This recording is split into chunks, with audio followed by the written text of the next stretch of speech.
Tasya dari kelas Optimasi Sosial Media A dengan NIM 0306012300 yang membuat 30 days planning untuk Instagram @kupompong.id.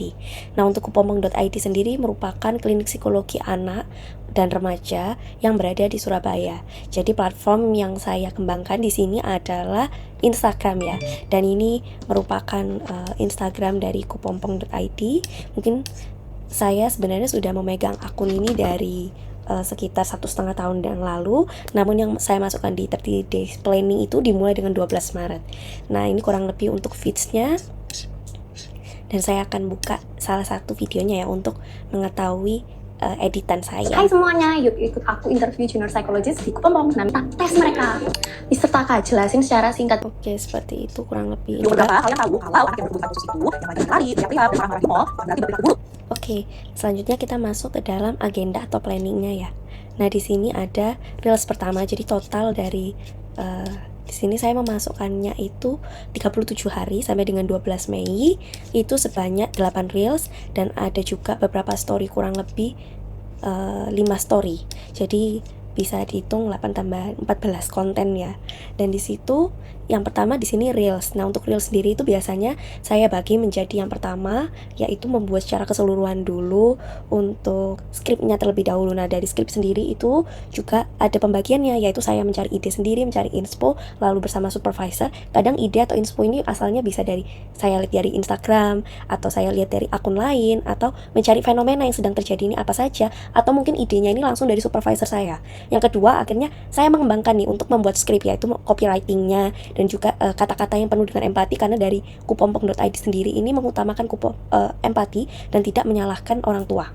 Nah, di sini kita mau membangun nih awareness mereka supaya tahu kalau misalnya untuk membawa anak ke klinik psikologi itu nggak perlu harus anak memiliki kelainan atau hambatan, tapi bisa juga untuk mengecek nih tumbuh kembang anak. Nah, di sini ada reels untuk bagi-bagi THR karena di bulan April kemarin dalam rangka ini ya Idul Fitri, jadi ada bagi-bagi THR. Nah, untuk ngedit sendiri saya itu biasanya ada 2 sesi. Sesi pertama itu seperti menyiapkan klipnya, motong klip dan memberi caption part 1 secara kasaran aja.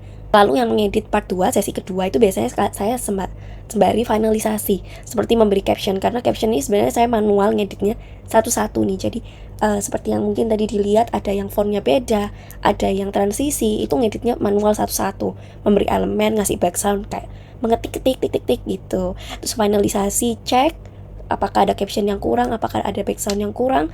Jika sudah dikirim ke supervisor. Nah, biasanya dikirim ke supervisor ini H-3 maksimal dari jadwal upload, karena nanti mungkin ada revisi dan itu biasanya H-1 atau hari H sebenarnya boleh, tapi kayak setengah harinya lah dari jam uploadnya. Nah, di sini lalu setelah sudah final check, saya revisi kalau ada revisi, lalu saya menyiapkan ada mengedit cover, mengedit membuat caption dan schedule konten upload. Untuk setiap reels itu kurang lebih sama ya untuk stepnya.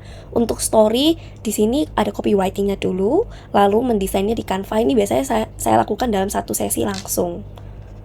Oke, biasanya juga saya ada cari inspo edit ya, karena kadang biar nggak bosen kira-kira diapain ya gitu. Untuk shooting offline biasanya nggak terlalu lama karena klipnya juga cukup simpel ya. Biasanya durasinya itu 30 menit sampai dengan 1,5 jam itu paling lama. Di sini ada yang membedakan yaitu story live report. Saya juga membuat story live report. Jadi di sini ada template live reportnya, buatnya di Canva sesuai dengan materi hari itu apa. Lalu saya juga mengikuti sesi terapi anak-anak. Saya ngambil video sambil ngedit on the spot. Saya upload juga di story Instagram. Mungkin akan saya kasih review ya. Nah, ini untuk template-nya ya. Seperti itu. Kita menghindari melihatkan wajah anak. Lalu sambil upload, sudah selesai. Biasanya saya juga upload di G Drive untuk aset dari Kupompong. Selanjutnya saya juga biasanya benchmark nih, melakukan perbandingan dengan akun kompetitor itu biasanya dengan sesama klinik psikologi anak ya, atau enggak klinik psikologi yang Indonesia biasanya. Seperti biasa, shooting offline, cari untuk reels, untuk story juga ini tetap sama. Saya biasanya kalau di hari H itu mengupload ucapannya di pagi hari, mempublikasikannya dengan cara juga memilih lagu. Yang biasanya juga saya menganalisis nih engagement reels, biasanya lebih ke arah ngeliat aja sih ke viewersnya berapa, likesnya berapa, repostnya berapa. Karena di sini kita sambil lihat, oh kira-kira apakah konten seperti ini yang disukai audiens, lalu juga durasinya berapa, topiknya apa, itu yang kami lihat biasanya. Biasanya juga untuk mengawali suatu skrip kita nyari lagi fenomena atau case atau apa yang biasanya concern. Nah, biasanya ngambil di mana sih? Bisa kami lihatnya di Instagram, di platform-platform berita. Ada juga yang kita lihat berdasarkan pertanyaan yang sering ditanyakan oleh orang tua klien. Lalu biasanya di awal setelah selesai membuat skrip, saya langsung menghubungi talent untuk janjian gitu. Mereview skrip biasanya bersama supervisor, biasanya pagi hari sih jam 7 pagi gitu. Setelah ACC, langsung cari referensi lagi kira-kira mau editnya gimana, isinya apa aja. Terus di sini juga ada story-story, menghubungi talent seperti biasa, ngedit, syuting. Kurang lebih sama. Terus analisis, biasanya analisis itu H+10 penguploadan. Ya kurang lebih seperti itu. Sekian dari saya. Terima kasih.